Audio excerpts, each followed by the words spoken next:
So I have the great pleasure of welcoming Mitchell Smolkin to the podcast today. And no, this is not a solo podcast. This is with another Mitchell Smolkin, and I think the only other Mitchell Smolkin that I know of in existence. I don't know if you, Mitchell, know of any other men or people by the same name. I certainly don't. I well, I came across your name, I think, because at some point Alibrius or some online academic portal told me that I've been referenced X amount of times in works, and then it said Dr. Mitchell Smolkin, and I was a bit confused, and then I Googled and realized that I don't think I knew at the time, but that you're a physician, an internist, now retired, and I wrote initially to your son. I think it was his email that I found online, and he put us in touch. And we had a chance earlier this week to get to know each other a little bit, and here we are. So welcome, Mitchell Smolkin, to the Dignity of Suffering podcast. It's a pleasure to talk to you, Mitchell Smolkin. And I promise to our listeners we won't go on like this for too long, but yeah, it was quite charming. And then the whole reason that I came across your name was because I had been doing some research online in the creation of this podcast and having to plug myself into various social media outlets. And then I came across the fact that you'd written a book called Understanding Pain, Interpretation and Philosophy. And I was uh, curious, but also a little bit spooked that us having the same name, we're coming at something not entirely from different angles, because this podcast really is looking at the breadth of how we endure and confront suffering. And having gone through your text, it seems that at some point in your life, which we'll get into, you also had the same inclination to dive deeper and understand how people deal with pain. Um, so thank you for coming on. And but perhaps before we jump in, I mean, maybe you could tell me a bit about your career. You worked as an internist. Maybe you could help the listeners understand what you did for many years and how that's different from being perhaps a physician, just so people understand maybe the scope of your medical career. Well, first, I'd like to say that it seems like the Anheuser-Busch family, the family business is beer, and the Smolkin family, it seems to be pain, unfortunately. But I got into medicine for a good reason and a bad reason. The bad reason was that it was time to pick what I was going to be when I grew up, the Vietnam War was going on, and I could have been either a clergyman, a dentist, or a doctor. So I became a doctor. That was one reason.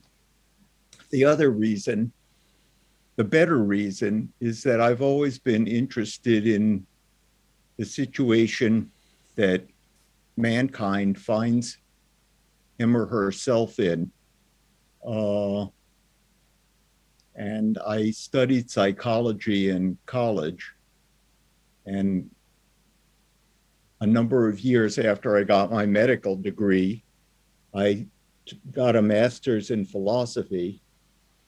And the medicine degree also was an effort to understand what it means to be a person.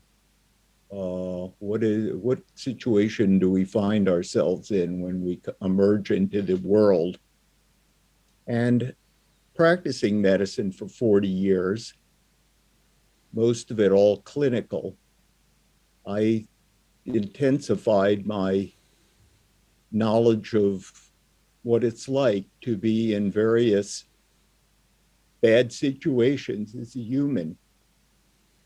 A human can be fine and happy and nothing happens to them and they don't question anything.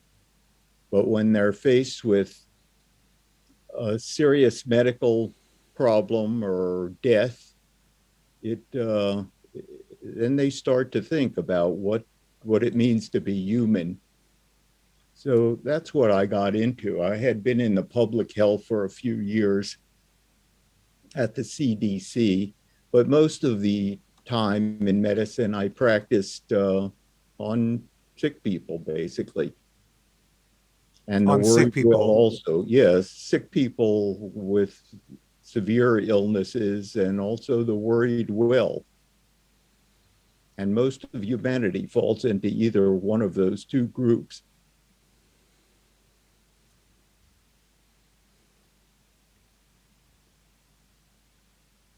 Yeah, um, that's congruent with a great deal of my practice as well. And in fact,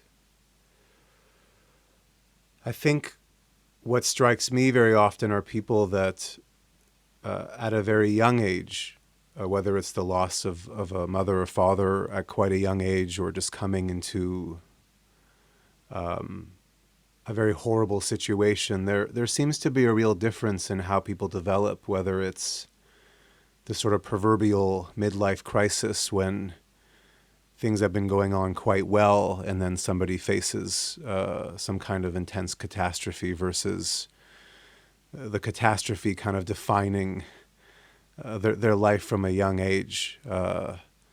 It's always interested me clinically in terms of how the human being develops in those environments.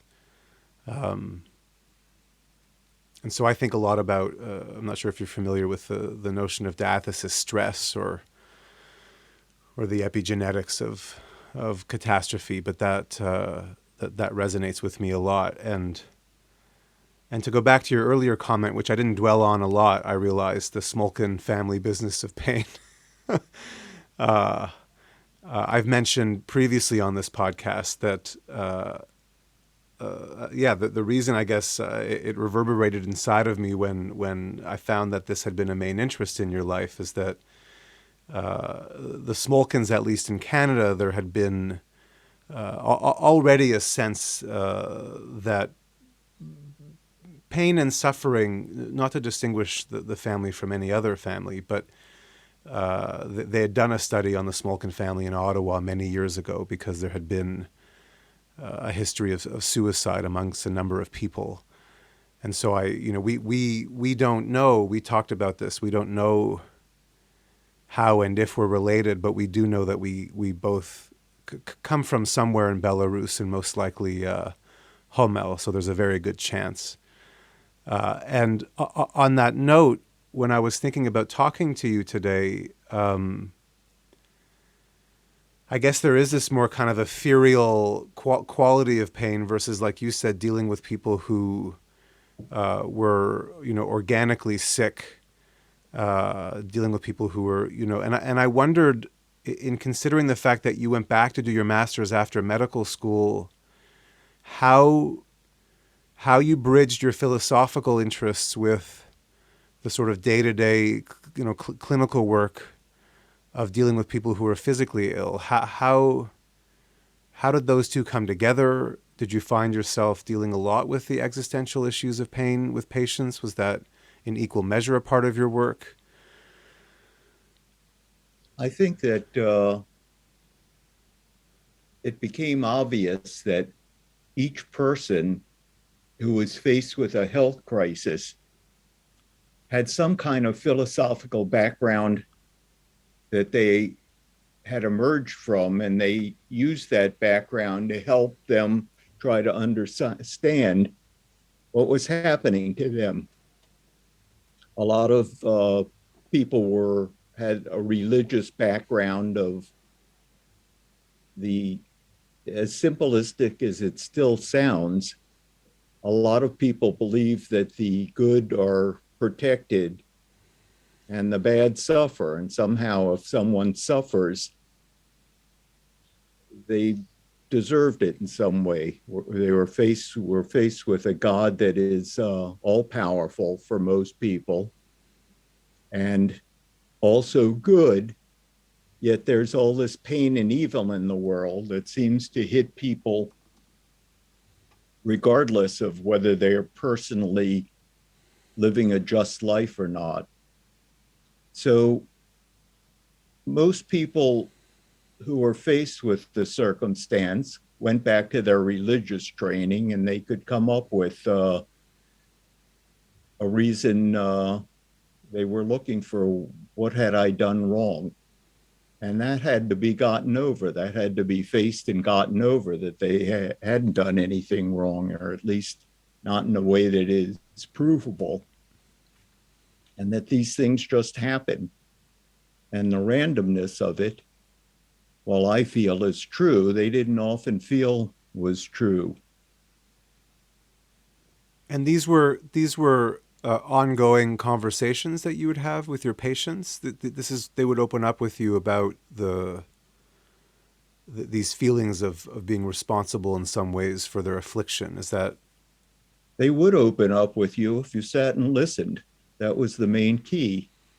If you put your hand on the doorknob and left the room as soon as you told them they had pancreatic cancer, they didn't open up. But if you gave them the indication that you were willing to talk, they would talk. And often it led to a meaningful conversation, and they felt better after the conversation was over. Even though I didn't have the answer for them, I allowed them to ask the questions. did you have the time to spend with them? Because I know I'm Canadian and you're in the United States, and we have very different healthcare systems. But one thing I think that's shared in most parts of the world is the pressure on physicians often to see many patients, and that's one of the criticisms that's often leveled against appointments that are of a symptomatic nature. But it sounds like, and I'm just curious if you've seen the medical profession change in that regard, or if you felt like you had the liberty to spend time with people in that regard, or if you feel like that's ubiquitous among your colleagues. And Rushing from room to room is certainly symptomatic of American healthcare. You There wasn't enough time, but I would try at least to, when it was a matter of such urgency, I would make the time and I'd be late for the next patient and try to make it up in the course of the day. Maybe the routine high blood pressure check got short shrift because I was talking to somebody at greater length. So you have to budget your time. hmm. It is a problem. In the last few years of my practice, I mostly just talked to people and I would refer them to other people. I was cutting back on the stress of my life, and I enjoyed that time because I was there for them. It was a half hour that I could answer anything they wanted to or talk about anything they wanted to. It was their dime, so to speak.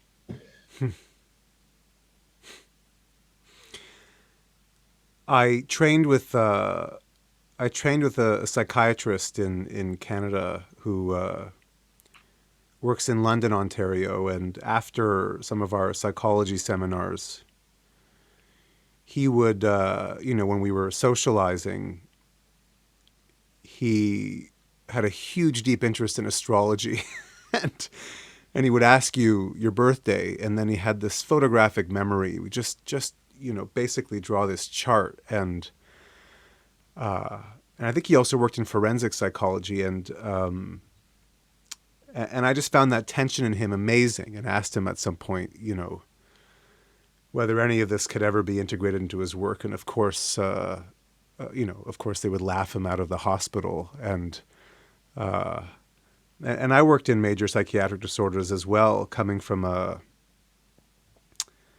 originally from a psychoanalytic background, and it was very humbling in many ways to be in that environment. Never mind the amount of time you have with people, but also, as you said, the worried well. When it comes to psyches that are really broken, the kind of work that we do in psychology really, at least as far as I could tell, couldn't take place. But I love what you said, that when you listen to people, something else takes over. And I'm not surprised that given your interests, that over time, it sounds like it became more fulfilling to have the time with people to really engage with them. Definitely.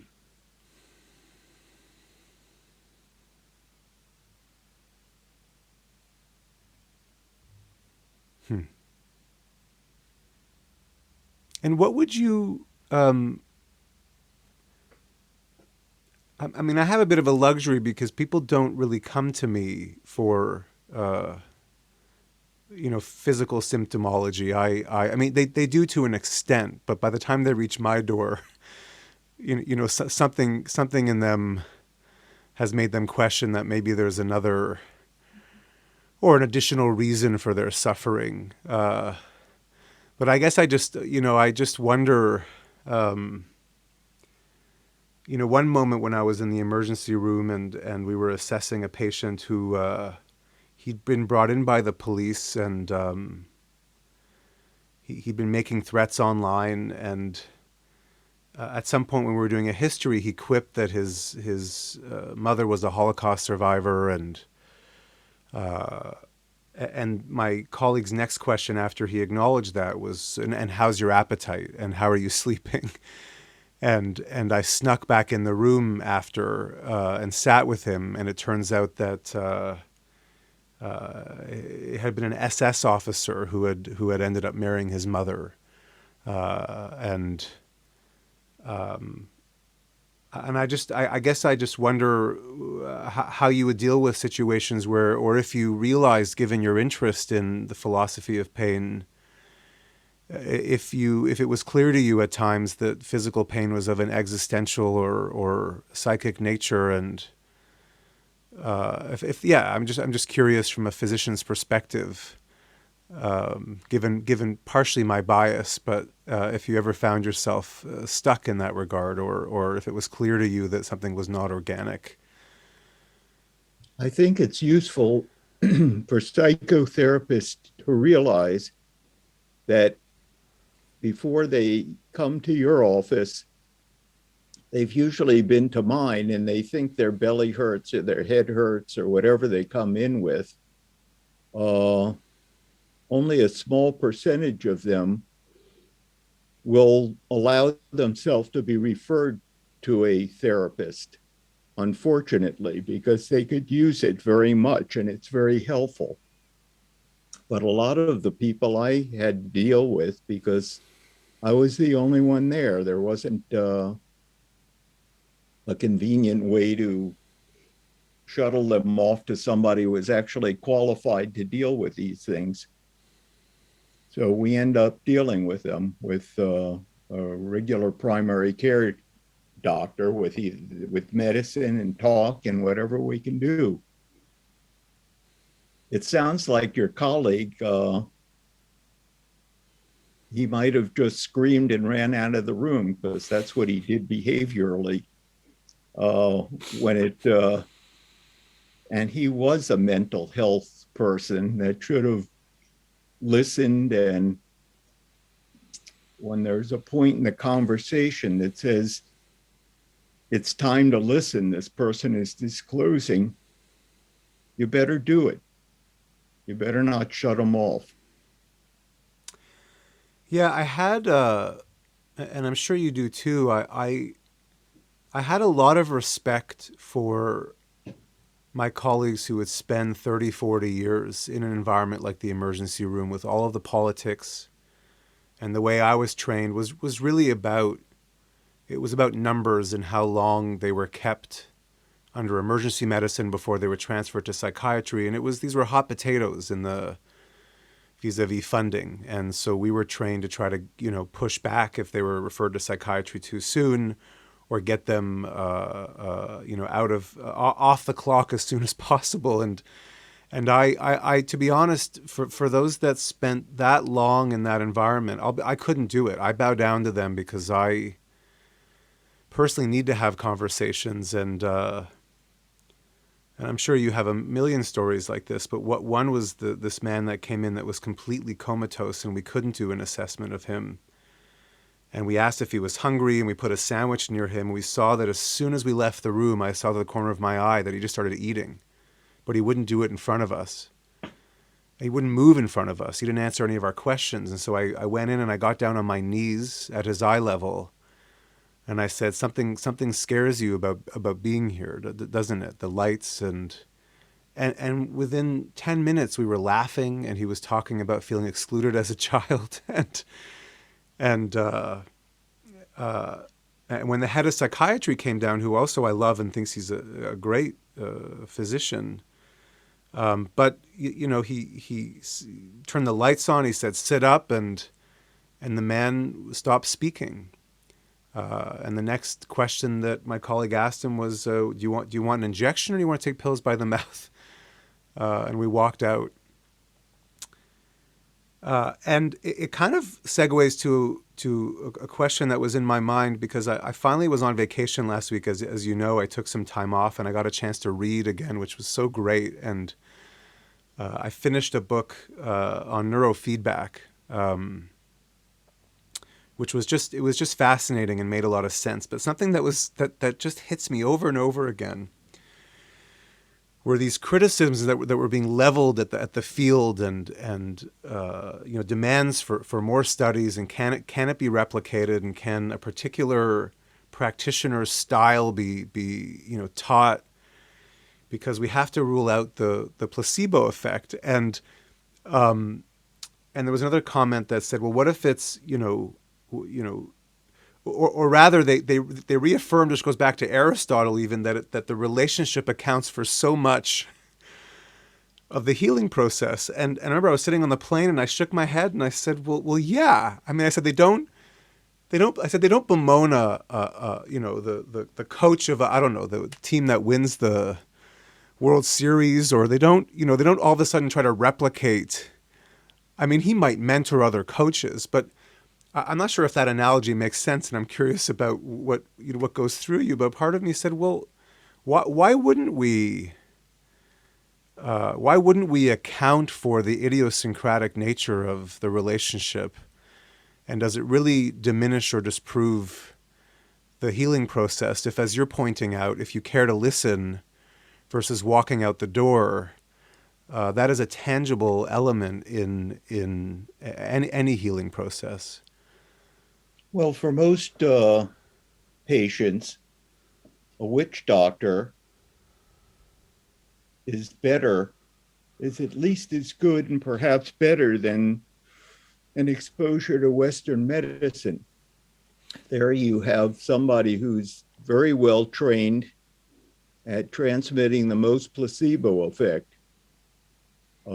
Perhaps there are other effects I don't know about too, but certainly a lot of it is the presentation with the drums and the sweat baths and the whatever. And that's, as we know, even with antidepressants, the placebo group does very well. You have about a 30% improvement with placebo, and maybe a 40 to 45% improvement with active antidepressants. So you got to use that placebo. The placebo is the relationship, and it's gotten a bad name. But if the relationship makes people feel so much better, use it. So I agree with you. How popular was that idea, or is that idea? Again, I'm a bit, it's not startling to hear you say that, given that I read your book and it fits for me. But how popular was that idea when you were working or amongst? I don't know, remember discussing it with a room full of doctors. It wasn't something I brought up in the doctor's lounge at the hospital generally. Uh, if I had, some of the doctors would have accepted it, and some would think that's quackism.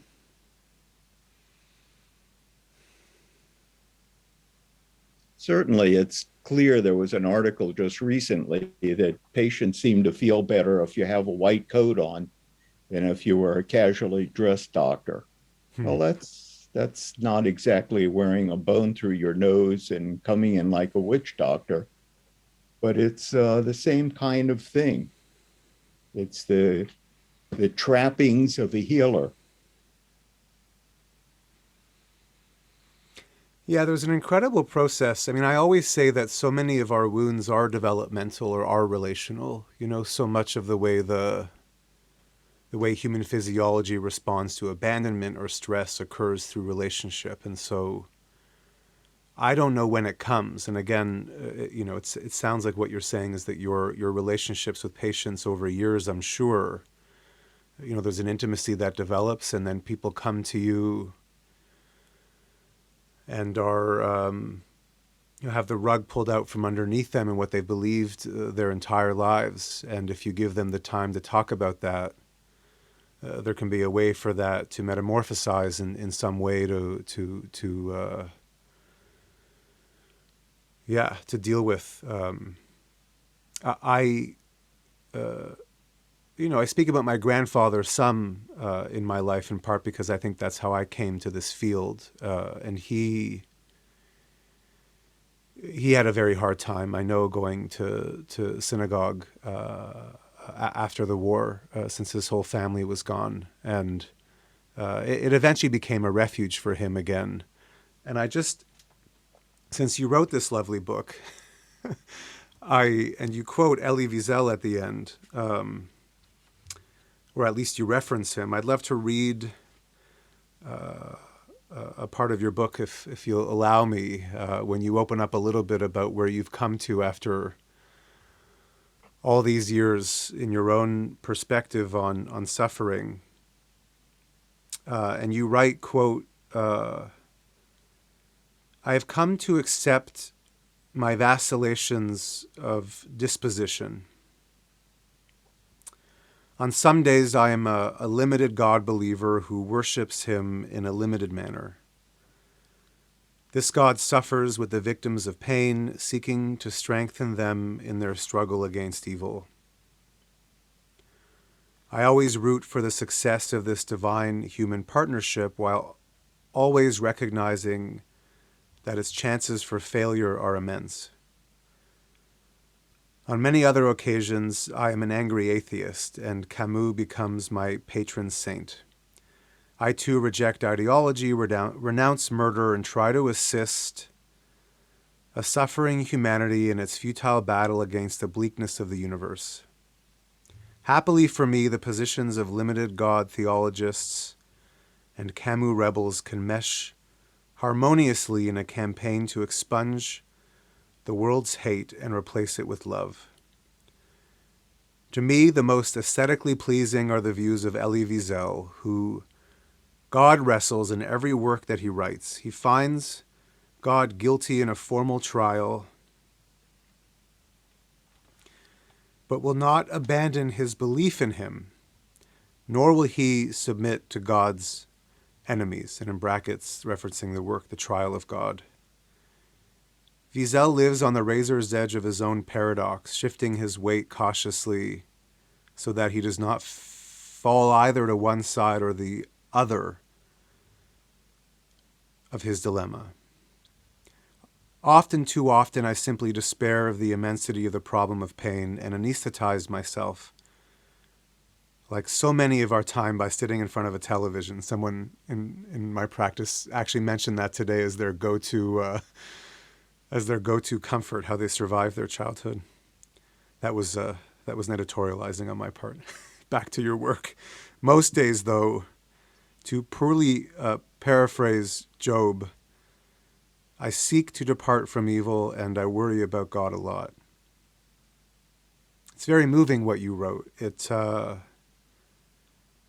seems that you came to a place to try to hold some kind of tension in the immensity of sitting with people. And I wonder, was that an evolution over your career to try to sit and hold that tension? Unless you accept the viewpoint of a devout skeptic and think that life is totally meaningless. Einstein said that that would make you hardly, it almost disqualifies you from life if you think life is totally meaningless. Uh, so if I was going to adopt a meaning, it would have to mediate between these conflicting tensions, the tension of the idea of a just and loving, omnipotent God, and the fact that there is no God, and it's solidarity with your fellow man that provides the meaning. So I think there is a tension if you accept meaning and do not wish to choose that life is meaningless and totally absurd. Camus says that life is absurd, but then he says you can create your own meaning in solidarity with other humans and try to lessen pain and increase love. But there is the tension of a meaningless universe that you have to inject meaning in, or a sadistic God that somehow could prevent evil but chooses not to. And even if you can argue that a lot of people need to be shaken and depart from their evil ways, and perhaps they ate the apple and have original sin, what does that have to do with all the children that are tortured in the world? The 1 million Jewish children that were killed in the Holocaust, or all the children that go to bed without enough food in the United States and other third world countries, first world countries. There's a lot to pull you apart. Is the world basically evil? Or what is our place in it? What are we trying to do? What is our devotion to? If we're a creature of God, then what does God want us to do? And if we're not a creature of God, then how do we create meaning in a seemingly random and often very painful universe?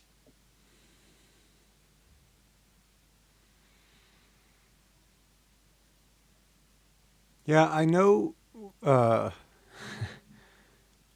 as much as I love to delve into theories, and it was one of the criticisms during my defense actually was that I can get into my head and dance around too much. But as I get older and people walk through my door, I find myself more often than not, as you so beautifully said, doing my best to sit in solidarity with the questions rather than succumbing to the pressure to find answers. And I wonder if it's okay if I ask you how that has maybe changed in you as you've gotten older, or if you noticed how that changed throughout your career. I'm just curious if you have a sense of.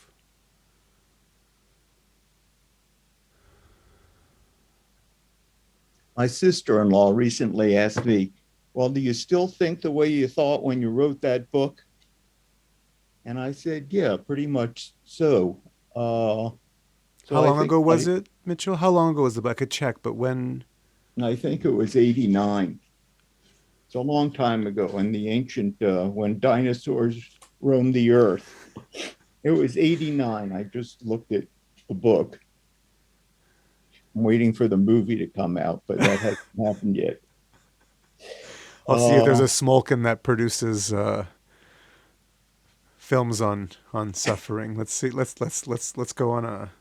I think by the time I wrote the book, which was a little over 30 years ago now, I haven't changed that much in my orientation, but I went through a lot of work prior to that to fix it in my mind which way I was going and what meaning would consist of for me.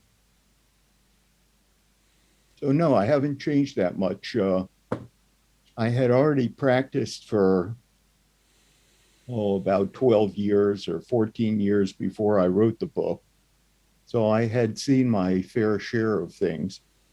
In your early training, you often get covered with pain and horror. If you practice in a big urban setting in a county hospital, you've pretty well seen a lot of things by the second week there.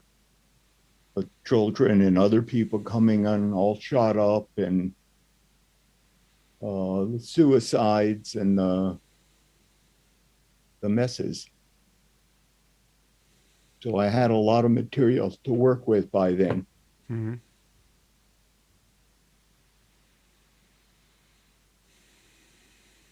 And we all live, you and I both live sort of in the backdrop of the Holocaust, where we got a dose of it growing up and realized that the world could depart from being friendly very easily.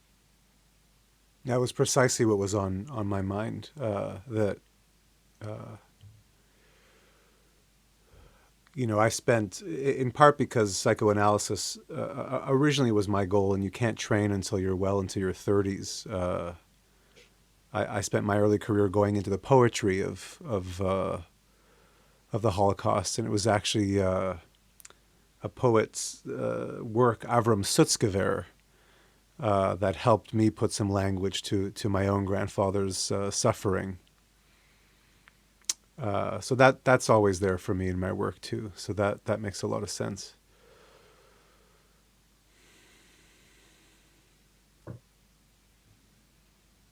And I've been writing about this week that I think there's a danger in trying to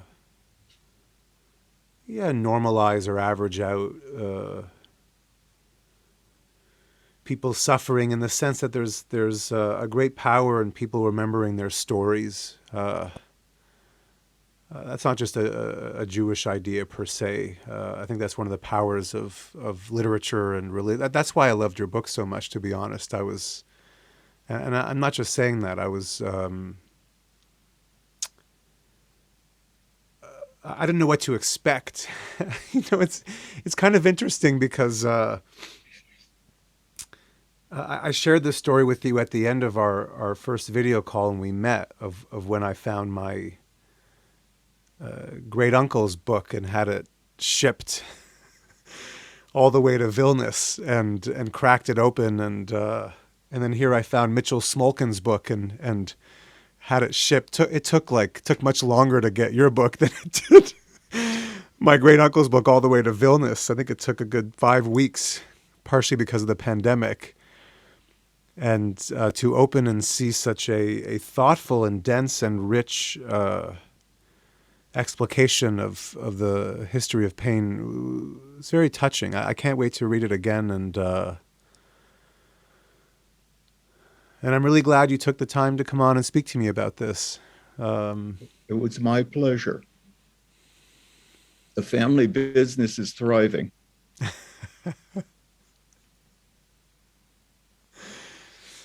Well, I wish you well, and I'm particularly